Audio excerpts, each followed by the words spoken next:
noivo de Cristo, com a graça e a paz do Senhor Jesus. Aleluia. No homem natural não entende as coisas de Deus.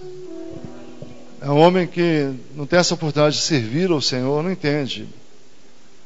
Então, assim, quando a gente passa por tantas provas, pastores param, como foi falado aqui hoje, param não é porque eles querem parar. Muitas vezes o desgaste, o esgotamento, enfermidade, porque nós somos homens naturais também. Mas quando a gente recebe um feedback, recebe um carinho da igreja, aí dá vontade de você continuar, você não quer parar. E essa igreja é uma igreja abençoada, é uma igreja abençoadora também. A gente vê assim quantas lutas que muitos irmãos estão passando pelo redor do mundo. Grandes denominações querendo engolir pequenas denominações. Mas esquecemos que todos fazemos parte de um corpo. Todos fazemos parte de um corpo. Diga para o seu irmão, você não é parte de qualquer corpo. Diga para o seu irmão, você não é parte de uma denominação. Você não é parte de uma organização. Você é parte de um corpo lavado pelo sangue do Cordeiro. Você faz parte de um corpo que, ainda que você pense que sua cruz está pesada, eu quero te alegrar que tem gente com cruz mais pesada que a sua. Talvez você não tenha suportado o momento que você está passando, as dificuldades que você esteja passando. Mas muitas vezes, irmãos, tem pessoas que estão passando por dificuldades pior do que a sua. Pior do que a sua. Eu quero encorajar você essa noite a viver o dia. Viva o dia. Os problemas ou o mal, basta o seu próprio dia, diz a palavra do Senhor. Basta o próprio dia. Não vamos ajuntar o problema para o dia seguinte, que não vai dar conta. Não vai dar conta. Nós temos que descansar no Senhor, saber que Ele está na direção da nossa vida. Saber que Ele está na direção de todas as coisas. Não há nada que está oculto aos olhos de Deus. Não adianta colocarmos um óculos escuro quando nós levantamos para ir à padaria, para ninguém ver que você está com o olho inchado de dormir. Ou sair pela manhã, ou então colocar um filme para ninguém ver você dentro do carro. Meu irmão, Deus está te vendo, Deus está sondando o teu coração. A Bíblia diz que antes mesmo nós abrimos os nossos lábios, Deus sabe a intenção. Intenção é algo que passou ao nosso pensamento, talvez vagamente. Deus sabe a intenção do pensamento, a intenção do coração de cada um. Coração físico está aqui. Acredito que a maioria está do lado esquerdo. Amém? Mas nosso coração espiritual está aqui. Aqui. A sua vontade, os seus planos não estão aqui, estão aqui.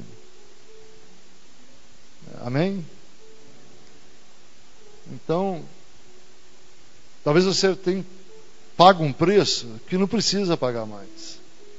Talvez você tenha tentado justificar a sua batalha, o seu sofrimento, talvez a sua perseguição, tem tentado justificar com a cruz que Deus tem para você. Não, a sua cruz, eu tenho certeza que ela é leve. E Ele fala assim: tomai sobre vós o meu fardo que é leve e suave. Tem muitas pessoas, acredito que aqui dentro tem pessoas que se cobram muito. Está entendendo isso? Se cobram de maneira tal que pensa que não vai dar conta. E não vai mesmo. Mas hoje eu quero, no final deste culto, você vai colocar neste altar. Não estou falando de um altar físico, ou um altar de bronze, ou uma mesa de preposição, que não tem aqui. Mas no mundo espiritual você vai entregar esse fardo que você está carregando. E você vai encorajar aquele que está desanimado, aquele que está sem visão, aquele que está sem vontade de caminhar. Você vai encorajá-lo a tomar o fardo de Jesus, que é leve e suave. Então, entregar na mão dele tudo aquilo que você não dá conta de fazer, dá conta de carregar. Amém? Louvado seja o nome do Senhor. Você faz parte de um corpo a qual o cabeça não foi enxertado. O cabeça é original. O cabeça é a força motriz da nossa fé, que é Jesus Cristo. Ele é o Senhor da sua vida. Ele é o Senhor da nossa vida. Ele é o Senhor de todas as coisas. O dinheiro não traz solução para o seu problema. Ele pode amenizar uma dor, mas no dia seguinte vai estar lá o problema, a dor, a aflição da alma, a doença na alma. Mas Jesus, Ele pode mudar tudo isso, trazendo sobre a sua vida um tempo de refrigério, um tempo de paz. Aleluia. Louvado seja o nome do Senhor. Queria meditar com os irmãos em 2 Reis, capítulo 4, versículo 8. Quem encontrou, dê glória a Deus. 2 Reis, capítulo 4, versículo 8. Aqui fala de uma mulher na cidade de Sunem. Não fala o nome dela. E onde ela observava um profeta que passava ali na sua cidade, na sua rua, e chamou a atenção daquela mulher. E era uma mulher que tinha posses, era uma mulher que tinha influência no governo, no estado, vamos falar assim. Era uma mulher que, casada com um fazendeiro muito rico, ela não tinha problemas aparentes. Ela não tinha. E essa mulher, a Bíblia diz que ela observou o profeta, o homem de Deus que passava, esse homem chamado Eliseu, e foi até o seu esposo e disse para ele: olha, vamos construir no andar de cima um quarto para ele, porque eu vejo que ele é um santo homem de Deus. E é interessante que poderia ter falado só homem de Deus, mas ela falou assim, ela enfatizou: ele é um santo homem de Deus. Ela não falou simplesmente que era um homem temente a Deus, que era um profeta, era um pastor, um sacerdote, algo assim, mas ela disse assim, que ele era um homem diferente dos outros que ela tinha observado. Amém ou não? Versículo 8. Sucedeu também um dia que, indo Eliseu a Sunem, havia ali uma mulher importante, a qual reteve para comer pão. E sucedeu que todas as vezes que passava por ali, entrava para comer pão.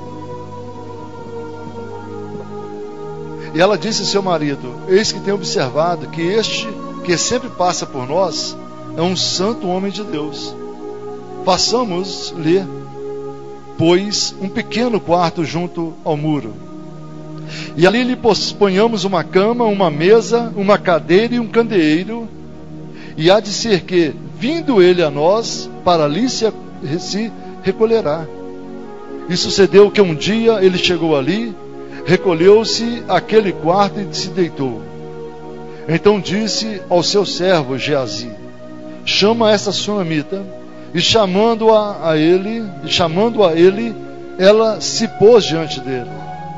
Porque ele tinha falado a Geazi: diz-lhe, eis que tu nos tens tratado com todo o desvelo. Que se há de fazer por ti?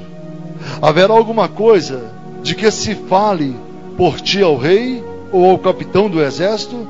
E disse ela: eu habito no meio do meu povo. Então disse ele: que se há de fazer por ela? E Geazi disse: ora, ela não tem filho, e seu marido é velho. E por isso disse ele: chama-a. E chamando-a, ela se pôs à porta. E ele disse: a este tempo determinado, segundo o tempo da vida, abraçarás um filho. E disse ela: não, meu senhor, homem de Deus, não mintas a tua serva. E concebeu a mulher e deu à luz um filho no tempo determinado, no ano seguinte, segundo Eliseu lhe dissera.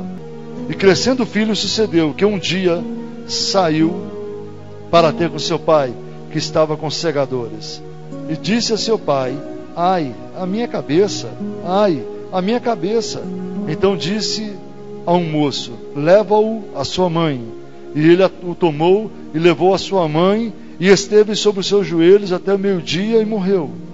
E subiu ela e o deitou sobre a cama do homem de Deus, e o fechou a porta e saiu. Chamou seu marido e disse: manda-me já um dos moços e uma das jumentas, para que eu corra ao homem de Deus e volte. E disse ele: por que vais a ele hoje? Não é lua nova, nem sábado. E ela disse: tudo vai bem. Então abordou a jumenta e disse ao seu servo: guia e anda, e não te detenhas no caminhar, senão quando eu te disser. Partiu ela, pois, e foi o homem de Deus ao Monte Carmelo. E sucedeu que, vendo-a o homem de Deus de longe, disse a Geazi, seu servo: eis aí a sunamita. Agora, pois, corre-lhe ao encontro e diz-lhe: vai bem contigo? Vai bem com teu marido? Vai bem com teu filho? E ela disse: vai bem. Chegando ela, pois, ao homem de Deus, ao monte, pegou nos seus pés, mas chegou Geazi para retirá-la. Porém disse o homem de Deus: deixa, porque a sua alma está triste de amargura, e o seu senhor me encobriu e não me manifestou. E disse ela: pedi eu ao meu senhor algum filho? Não disse eu: não me enganes? E ele disse: Geazi, cinge os seus lombos, toma o meu bordão na tua mão e vai. E se encontrares alguém, não o saúdes, e se alguém te saudar, não lhe responda. E põe o meu bordão sobre o rosto do menino.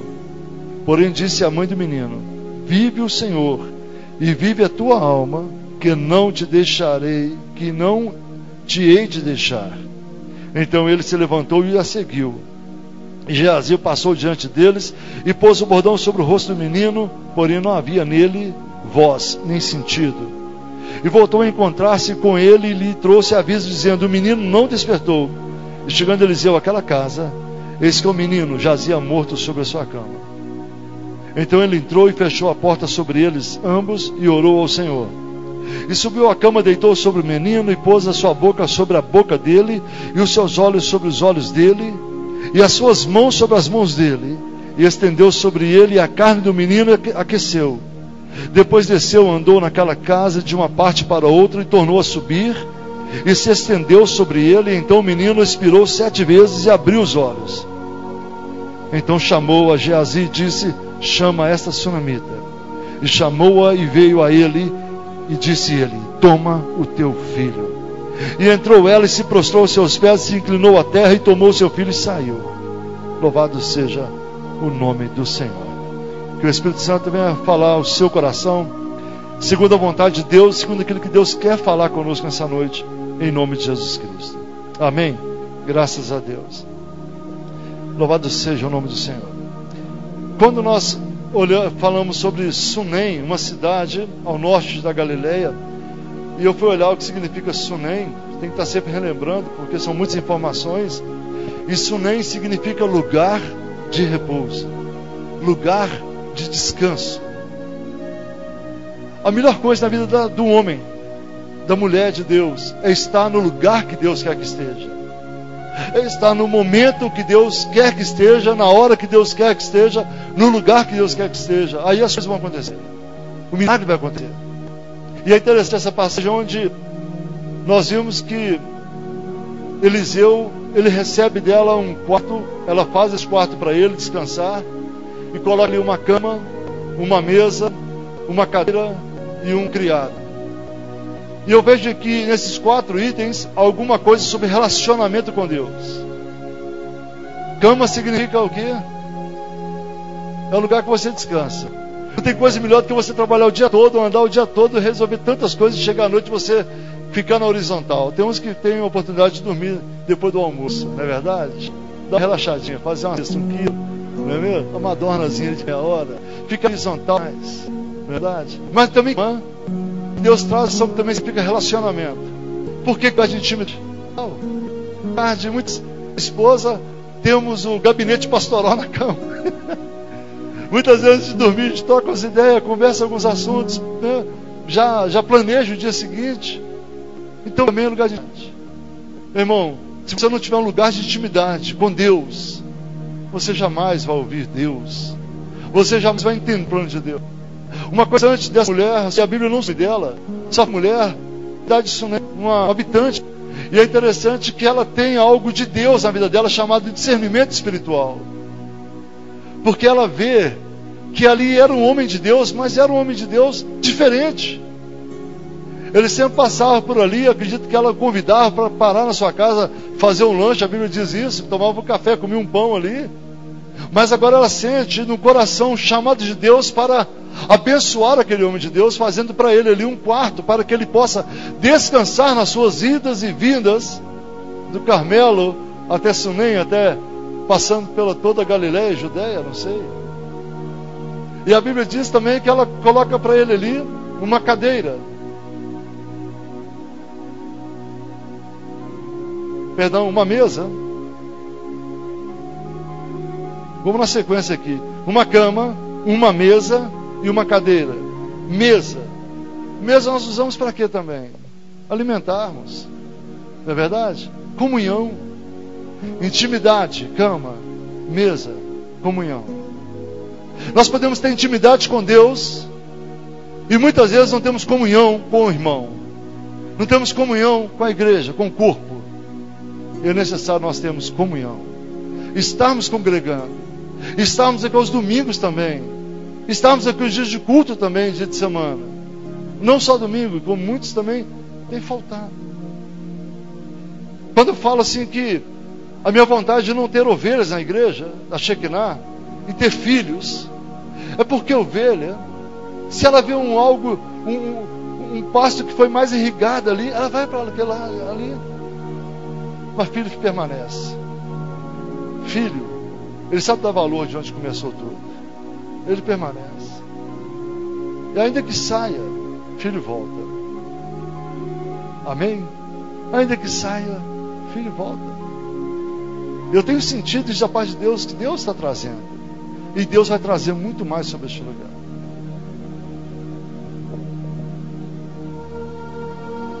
Relacionamento, comunhão, intimidade.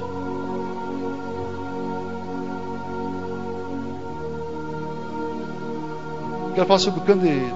E o candeeiro é a unção do Espírito Santo sobre a sua vida. O óleo do Espírito Santo sobre a sua vida.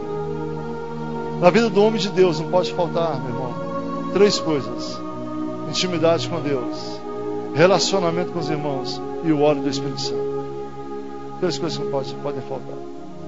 E aqui a Bíblia diz, seguindo, que Eliseu, ele pergunta para ela o que ela quer que faça, o que ele pode interferir, tanto com o governo como com o capitão da guarda. Ele diz: olha, eu habito no meio do meu povo, eu tenho intimidade com o povo, eu não tenho falta de nada.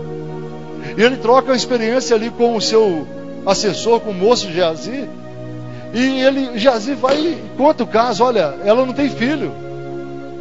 É interessante.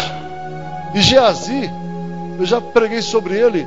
Ele foi moço com Elias e agora é moço com Eliseu e não cresce, continua sendo moço. Ele não amadurece na fé. E é interessante que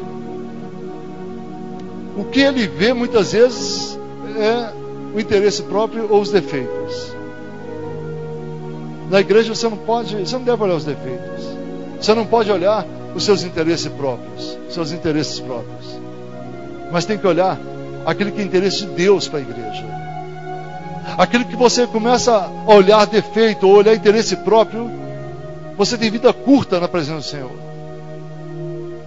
E é interessante que ele olha tanto defeito que ele fala assim, fala com o profeta: essa mulher não tem filho e o marido dela já é velho. Quer dizer, já está fora da idade de ter filho. Ele vê tudo isso rapidamente, ele vê um defeito rapidamente ali. Ele diz: a mulher não tem filho, talvez seja estéril ela ou o marido, mas o marido já é velho. E a Bíblia diz que o profeta convida a mulher para estar ali diante dele e profetiza sobre ela: olha, ao tempo determinado você dará luz a um bebê, a uma criança. E ela diz: olha, não mintas a tua serva. eu imagino que mexeu em alguma ferida da vida dela, mexeu em alguma lacuna da alma dela, seja uma frustração, seja tudo que tenha acontecido, seja da parte dela, da parte do esposo. A Bíblia não fala. E eu quero falar, meu irmão, minha irmã, que muitas vezes, para Deus sarar, trazer a sua vitória, às vezes tem que mexer em coisas do passado, não para lembrar, não para marcar a sua vida como derrota, mas para sarar. Porque a Bíblia diz que o próprio médico de Gileade, ele causa a ferida e ele sara a ferida. E o médico de Gileade é Jesus. Ele sara. Ele não traz à tona um problema, uma ferida para ser exposta, mas ele, quando traz, ele traz para curar, para fazer um milagre, para restaurar, para multiplicar, para honrar. Quando Jesus estava pregando ali no templo, ele chama um homem que tinha a mão esmirrada para o meio da congregação. E como já disse, eu imagino que aquele homem, ele estava ali louvando a Deus, quem sabe com a mão o tempo todo dentro do bolso, e louvava e saltava e dava glória a Deus, aleluia. Mas quando Jesus o chama para o meio, eu imagino que ele já sentiu tocado, ele já sentiu que alguma coisa ia acontecer na vida dele. Talvez aquele momento ia expor a vida dele, e a Bíblia diz que Jesus mandou que ele estendesse a sua mão. Quantas vezes nós não queremos expor o nosso problema para ninguém, principalmente para um santo homem de Deus? Você precisa saber quem é o homem de Deus que anda com você, precisa saber quem é o homem de Deus que você tem convívio, para que você possa abrir o coração, pedir para interceder, orar com você. Se você tem relacionado com fofocas, o problema não é só quem está fofocando, é você também o segundo problema. Porque se você está recebendo tanta fofoca, você dá margem para ouvir fofocas. Se você é como um imã para atrair fofoca, coisas negativas, tantas coisas que não vão edificar sua fé, muito pelo contrário, vão denegrir. Eu quero falar que o segundo problema é você mesmo. Então você tem que dizimar da sua vida, expelir da sua vida, dissipar da sua vida esse tipo de relacionamento e de ação e reação. Quando Jesus quer trazer, meu irmão, algo da sua vida, Ele quer trazer resultado. O resultado que o Senhor tem para a sua vida e para a minha vida chama-se vitória, chama-se bênçãos, chama-se renovo, regozijo, alegria de salvação. Aleluia, louvado seja o nome do Senhor. E a Bíblia diz que, como aquele homem que Jesus pede para ele estender suas mãos, a sua mão esmirrada, e de repente a mão dele é curada. Não importa, eu imagino que agora ele já louvava o tempo todo com a mão para fora, e já andava na rua com as mãos para lá de fora, porque ele já não precisava mais temer o que ele era. Você não tem que temer o seu passado. Quem tem que temer o seu futuro é o diabo, porque o seu futuro está na mão do Senhor. Quando eu falei no início sobre muitas vezes escolhemos a cruz pesada, ou então criarmos a cruz pesada. Jesus não quer que você tem que pegar simplesmente a sua cruz e seguir o Senhor, mas o peso quem está levando é Ele. E o momento de dor e aflição, meu irmão, que nós passamos hoje, muitas vezes pensamos por causa da cruz, a cruz vai ser trocada um dia. Então não despreze o momento que você está passando, não despreze as experiências que você está passando, porque amanhã ou depois vai vir sobre você um resultado de glória. E a Bíblia nos fala que nós vamos trocar uma cruz por uma coroa. Então não despreze a sua cruz, porque senão vai ficar sem coroa depois. Voltando a Sunamita, ela diz: olha, não faça isso, não me enganes. Eu imagino ela dizendo, falando assim: não me traz à memória algumas decepções do passado. Eu já acostumei. Eu e meu marido já tivemos muitas discussões. Mas já se passaram tantos anos, eu acostumei. Não tem filho, está ótimo assim minha vida. Mas ele dizia, não, você vai ter um filho. E a Bíblia diz que passou o tempo determinado, aquela criança nasce. Aquela criança cresce. Agora já é um jovem adulto. E ele está agora na fazenda do pai trabalhando. Há historiadores que dizem que de repente ele passou mal porque houve uma insolação sobre a vida dele. Outros falam que possa ter sido a meningite. E a Bíblia diz que ele estava no campo, de repente eu imagino ele falar com o pai dele, pai, estou com dor de cabeça, pai, estou com dor de cabeça. É interessante, se você analisar, meu irmão, a bênção que você espera tantos anos, você não vai deixar essa bênção fugir da sua mão, vai ou não? Aquilo que você esperou, aquilo que você almejou, aquilo que é um milagre de Deus para sua vida, você vai tratar com zelo ou não? Trate com zelo tudo aquilo que Deus te confiar, irmãos. E o interessante é que eu não vi isso neste homem. A Bíblia diz que ele mandou o funcionário dele levar o menino para a mãe. Eu teria pego meu filho e levado para um hospital. Teria pego meu filho, nesse caso aqui, levado para a mãe, eu mesmo. Olha, está doendo a cabeça, vê o que está acontecendo aqui. Mas a Bíblia diz que esse menino tem uma dor de cabeça forte e é levado para sua casa. Ali a mãe dele coloca ele na cama, imagina os tratamentos ali de mãe, o recurso que tinha naquela época, eu não sei quais eram, mas eu sei de uma coisa: o menino falece, o menino morre. O menino morre, ela diz, eu penso que ela acreditou que um milagre podia acontecer na vida dela. A mulher que teve uma visão de Deus, um discernimento espiritual, para saber que Eliseu era um santo homem de Deus, era a mesma mulher que acreditou que Deus podia fazer um milagre na vida daquela criança. E quando você acredita nisso, meu irmão, o mistério é você e Deus, não é você e mais a comunidade, é você e Deus. Aí entra particularidade, relacionamentos, intimidades. E você pergunta, fala, Senhor, o pastor, mas o senhor não falou da cadeira. É porque muitas vezes podemos colocar uma cadeira ao nosso lado e falar, Jesus, senta aqui que eu tenho um particular contigo. A cadeira, meu irmão, você precisa ter sempre uma cadeira de reserva.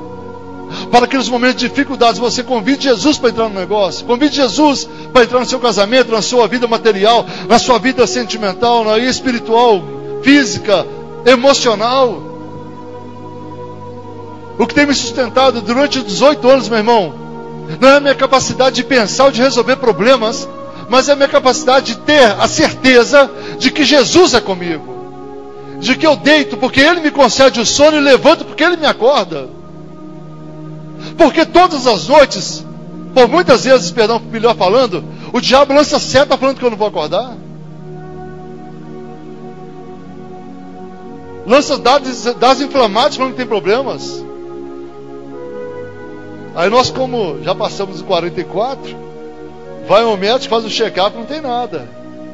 Tem que olhar também, tem que cuidar do tempo.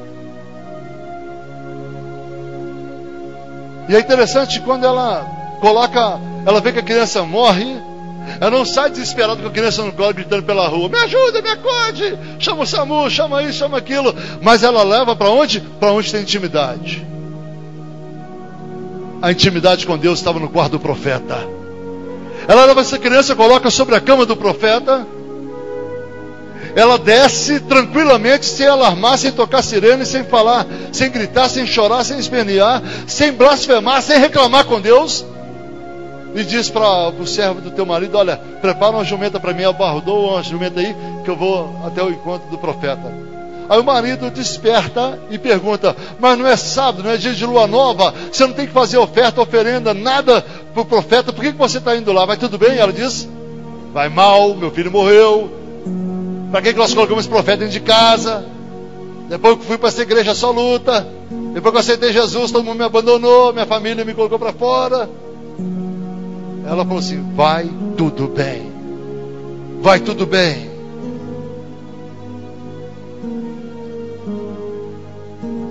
De repente você encontra com o irmão na rua, e como é que está, meu irmão? Na bênção? Na prova. Passa 6 meses, encontra novamente com ele, e aí, como é que está firme? Na luta. Está difícil. Mas sai para lá, pé frio. não acerta uma. O cara está sempre na prova, passa 2 anos, está na prova, 3 anos, meu irmão. Meu filho, então você está precisando que converteu, ué. A gente pode passar por um deserto, mas não permanece no deserto. Você pode passar por uma prova, mas ela tem idade de validade, ela tem validade, ela termina, tem um tempo de vencida, de vencimento da prova. Você conhece alguém assim? Só eu, né? Você encontra pessoas, meu Deus, está sempre reclamando. Enquanto você encontra coisas também que estão passando pela prova, estão dando glória a Deus. Como é que estão as coisas? Na vitória, só bênção, firme, aleluia, marchando. Porque não adianta nós reclamarmos, meu irmão. Adianta nós termos intimidade com Deus, relacionamento com Deus, porque nós falamos direto com Deus. Nós não precisamos. Eu louvo a Deus pela igreja, porque no início, quantos que ficavam ligando o tempo todo para mim, pastor, ora para mim, ora por isso, mas nós ensinamos que você pode orar, então muitas vezes necessidade de ficar ligando para nós, porque você hoje tem autoridade para entrar no Santo dos Santos, e estar na presença do Rei dos Reis, Senhor dos Senhores, Rei da Glória, e falar com Ele diretamente. Falar com Ele sem intermediários. Falar com Ele sem pagar um voto para entender, meu irmão. É de graça que Deus tem para nós. E essa mulher diz para o esposo dela, vai bem. Mas o esposo dela nem pergunta pelo filho. O esposo dela não quer entrar na casa para saber como é que o menino está. Está preocupado com seus próprios interesses. E muitas vezes na igreja, muitas vezes nós mesmos, meu irmão, estamos preocupados com os nossos interesses. Eu estou orando, pedindo a Deus um milagre, para nós terminarmos essa escola, a construção da escola até 30 de julho. Ou 31 de julho, que é o último dia, 31 de julho, né? Porque a construção cansa. A construção desgasta. Desgasta quem está construindo, quem está administrando, quem está pagando, quem está comprando.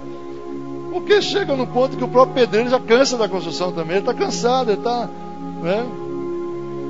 Mestre de obra. Tem um mestre de obra aí que sabe o que eu estou falando. Ele cansa. Né?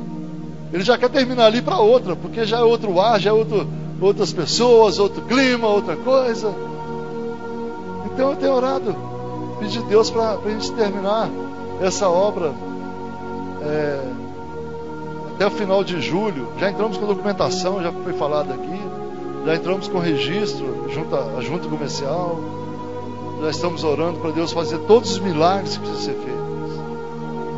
Mas o que eu quero falar é sobre relacionamento mesmo, porque eu não fui atrás de nenhum político pedir tijolos, pregos.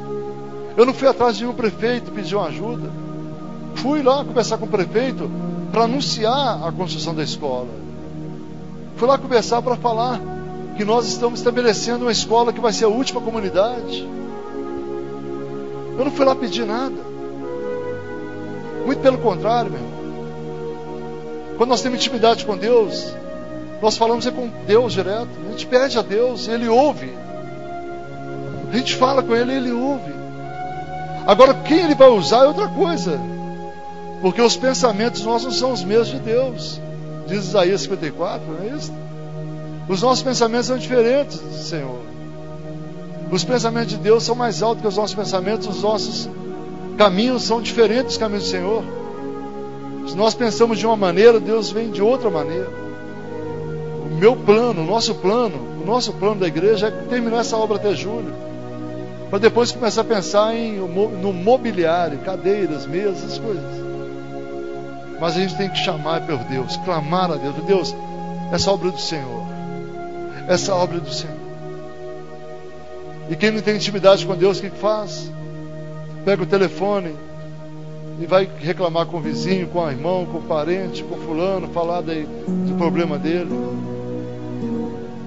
Quando a Bíblia fala que nós não devemos levar nenhum irmão a juízo. Nós não devemos levar nenhum irmão a juízo. Ah, pastor, mas o irmão está me devendo 50 mil reais, não paga, vou ter que levar no protesto, vou ter que levar, não. A Bíblia fala que nós não devemos levar nenhum irmão a juízo, nenhum irmão a julgamento. Pelo contrário, a Bíblia diz: se te tomar uma túnica, você entrega a capa também. Mas quando você tem, meu irmão, intimidade com Deus, você ora. E você não ora para Deus tirar esse irmão que está devendo só, não. Tira da terra dos viventes. Acaba com ele, Deus. Não. Deus, prospera o meu irmão para que ele possa me pagar. Abençoa o meu irmão para que ele possa acertar. Não é verdade? Abençoa. Quem tem intimidade com Deus, meu irmão, fala direto com o Pai. Aí quem não tem que muitas vezes colocar no Facebook tanta porcariada. Eu tenho muito tempo que eu não entro no Facebook. Na verdade é difícil eu entrar lá dentro, que é meio grande, né? Mas eu acesso, né? Tem hora que você escuta tanta coisa, vê tanta coisa ali, que você peca só de estar participando daquilo. Tanto besterol, tanta coisa. Eu sei que é bom para muitas coisas, para muitos relacionamentos são bons também para divulgar o Evangelho, para divulgar eventos. Não estou sendo não quero generalizar tudo. E é interessante que essa mulher, quando pergunta para ela, vai bem? Ela diz, vai bem, vai tudo bem. O esposo dela interpela só por que está indo no profeta. Talvez tem pessoas interpelando você está indo na igreja todo domingo, toda quinta-feira, toda terça, você vai também toda quarta à tarde. O que está acontecendo? Mas Deus sabe a sua necessidade. Deus sabe a necessidade de cada um. E é interessante que quando ela vai e diz está tudo bem, ela está profetizando assim, está tudo bem. Ainda que as coisas não pareçam bem, ou então não esteja acontecendo segundo a sua vontade, comece a profetizar. A Bíblia diz que aos seus anjos faz ventos, e a nós ministros labaredas de fogo. Se você souber o poder que tem nas suas mãos, na sua boca, você andaria de mãos abertas e estendidas sobre toda a rua, profetizando salvação, profetizando libertação, profetizando cura.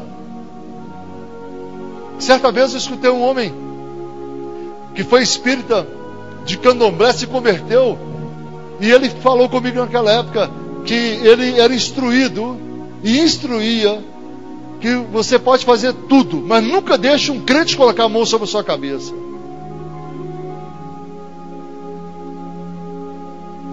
E o crente não é o pastor, não é o profeta Eliseu. O crente é aquele que foi comprado pelo sangue de Jesus Cristo.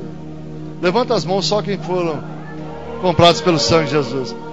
Então, meu irmão, você tem autoridade no nome de Jesus de colocar as mãos sobre a pessoa para orar, para abençoar. Quando você profetiza isso, sai virtude da sua vida. Sai virtude. Como é bom quando o pastor Amantino chega e coloca a mão sobre a minha cabeça, me abençoando, ou os pastores também. Irmãos oram quando abençoa. Meu irmão, é bênção demais quando você recebe a imposição de mãos de pastor. Mas não deixe ninguém colocar a mão na sua cabeça que você não saiba como é a vida espiritual dela. Não deixe. Para os irmãos que vão ao monte, tudo, se você não conhece quem é, não deixe colocar a mão sobre a tua cabeça. Ah, pastor, fique sem jeito, coloca a sua primeiro. Aí ele vai colocar em cima da sua. Mas não deixe colocar se você não sabe quem é. Isso é muito importante, irmãos. Uns anos atrás eu conheci um conhecido do meu pai, que foi motorista do Chico Xavier. Esse homem era espírita a vida inteira, disse que ia morrer espírita porque ele tinha compromisso com o Chico Xavier. Chico Xavier morreu falando para um pastor que ele tinha compromisso com o povo, que ele não podia aceitar Jesus. E esse homem falava comigo que de vez em quando ele ia no Monte Palmares, isso há 15 anos atrás, ele falou isso comigo. Ele ia no Monte Palmares com um povo do centro espírita chamado Oriente, que era um centro espírita da sociedade.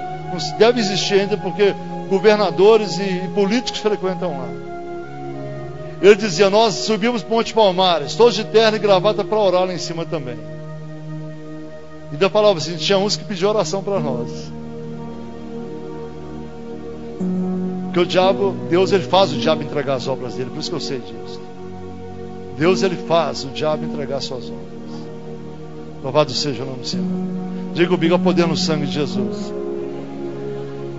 E essa mulher, irmãos, ela profetiza que vai tudo bem. Estou encerrando. Quando ela fala assim, e ela monta sobre o seu cavalo e vai até o encontro do profeta. lá no Monte Carmelo. Ela sabia que ele estava lá. Mas a Bíblia diz que de longe o profeta Eliseu viu aquela mulher e disse para Geazi: olha, vai atrás dela e vê se está tudo bem. E pergunta se vai bem ela, o marido dela, o filho dela. E Geazi vai até ela e diz: olha, vai tudo bem? Ela: vai tudo bem. Ela sabia que aquele homem era como secretário do profeta, mas não quis abrir para ele, porque sabia que ele não tinha autoridade. Eu quero falar, meu irmão, quando você consagra a sua vida, quando você deixa ser levado pelo Espírito de Deus, guiado pelo Espírito Santo, o seu vizinho, o seu parente sabe se você é ou não de Deus. Sabe se você tem ou não intimidade, tem ou não autoridade, no nome de Jesus. E o moço Geazi vai ao encontro dela, ela diz: vai tudo bem. Eu vejo que ela até mente aqui, dizendo que vai tudo bem. Mas por outro lado, eu acredito que ela estava profetizando que Deus estava trabalhando na vida da família dela. Porque quando Deus está provando a sua vida, Deus está trabalhando na vida da família. Porque quando a bênção vem, meu irmão, ela estende para a direita, para a esquerda, para frente e para a retaguarda. Ela estende. E quando ela chega até o profeta, e o profeta pergunta, ela diz: olha, o meu filho morreu. Eu te pedi alguma coisa? A minha vida estava bem. Por muitas vezes parece que a nossa vida está bem, quando não está desorganizada.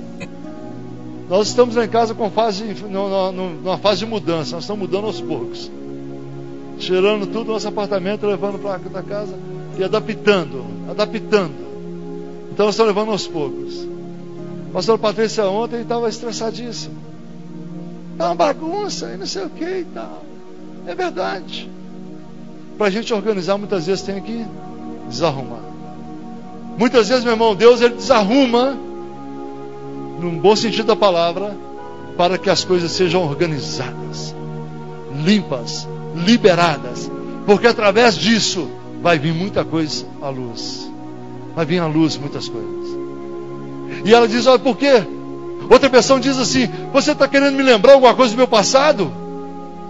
Não se sabe o passado dela. A Bíblia não relata se foi uma prostituta e porventura aquele fazendeiro a comprou no prostíbulo. Não quero entrar em detalhes, mas algo marcava a vida dela de maneira tal que ela estava atribulada de coração, mas ela era uma mulher que tinha temor a Deus, conhecia a Deus e tinha a sensibilidade pelo Espírito de Deus.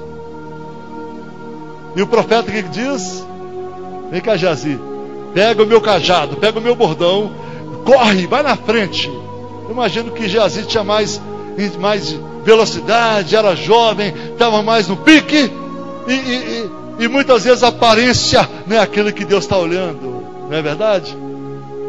E aquele jovem vai com um cajado, com um bordão do profeta Elias, toca na criança, a criança não mexe, toca na criança, a criança não mexe. Eu imagino que ele possa ter falado língua estranha, possa ter feito tantas coisas ali, e ele volta e diz: olha, a criança está morta.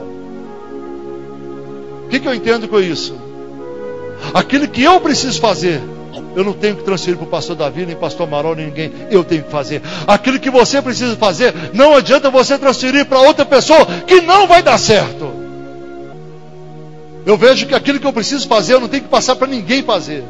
Aquilo que você precisa fazer, é você que precisa fazer. Tomar iniciativa, tomar decisões.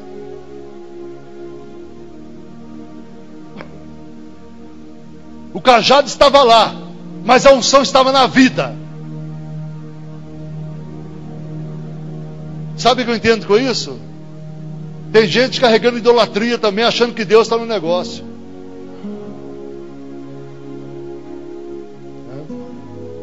É interessante isso. E a Bíblia diz que Geazi volta e fala assim: olha, o menino está morto mesmo, não tem jeito não.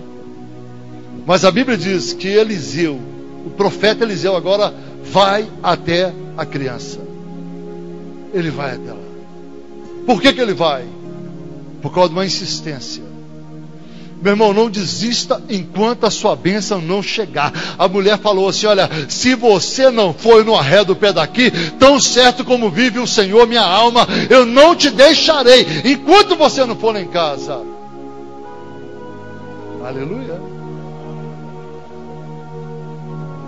A Bíblia diz que lá no vale de Jacó, um homem que tinha temor a Deus, mas não tinha experiência com Deus. A Bíblia diz que ele aparece um anjo pela madrugada, ele luta com aquele anjo e diz: enquanto você não me abençoar, eu não vou te deixar aí. A Bíblia diz que havia um juiz iníquo na cidade, mas uma mulher foi ali, tanto que ela insistiu, que aquele juiz iníquo não temia Deus, não tinha reverência nenhuma aos judeus, fez justiça para aquela mulher. Está demorando a sua resposta? Continua orando. Está demorando a sua resposta? Continua pelejando, continua orando, continua buscando. Não desista, não desista. Secretário do profeta não é profeta. Homem do profeta não é profeta.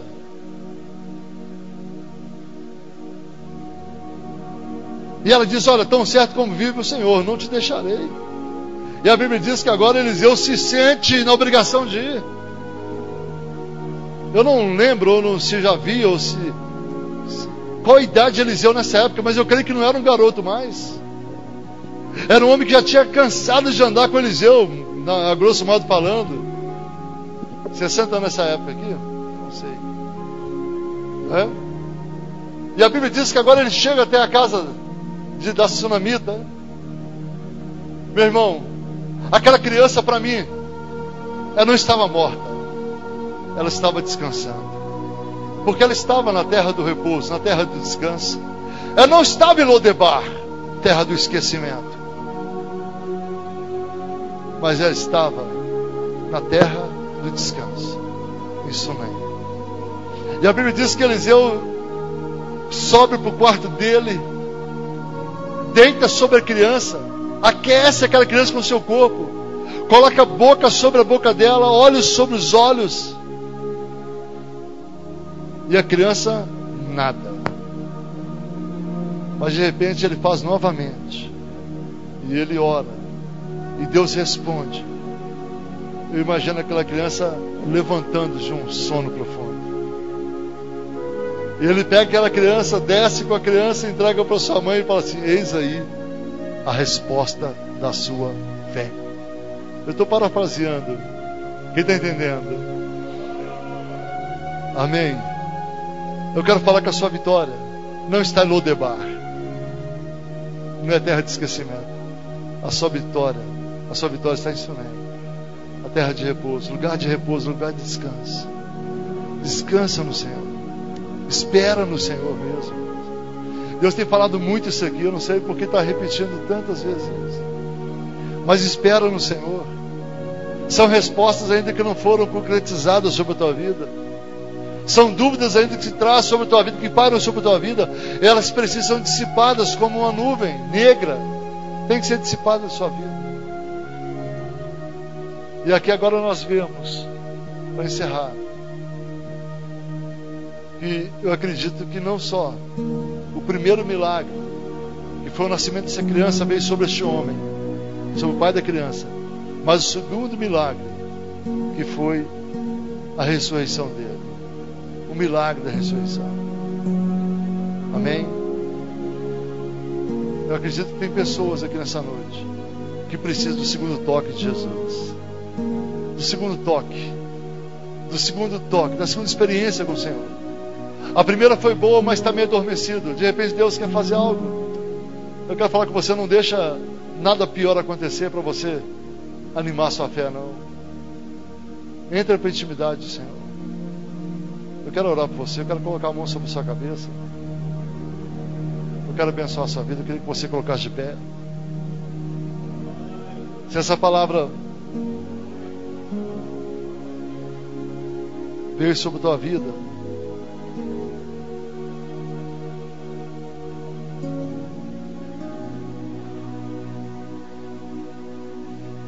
em dois versículos, duas passagens bíblicas que eu queria ler para você. Da Isaías 50, versículo 10.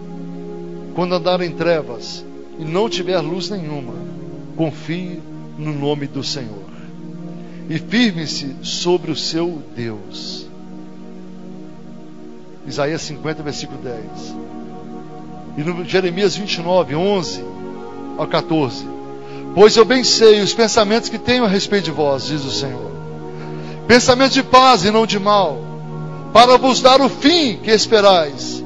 Então me invocareis e ireis e orareis a mim, e eu vos ouvirei, e buscar-me-eis, e me achareis, quando me buscardes com todo o vosso coração. Louvado seja o nome do Senhor. Aleluia, Senhor. Louvado seja o nome do Senhor, Pai. Pai, muito obrigado, Pai. Muito obrigado, Senhor. Só os que acreditam, que estão saindo daqui hoje com uma nova história, levante a mão e dê glória a Deus. Dê glória a Deus, dê glória a Deus, dê glória a Deus. Toda honra e glória pertence ao Senhor. Glória a Deus, aleluia, Senhor.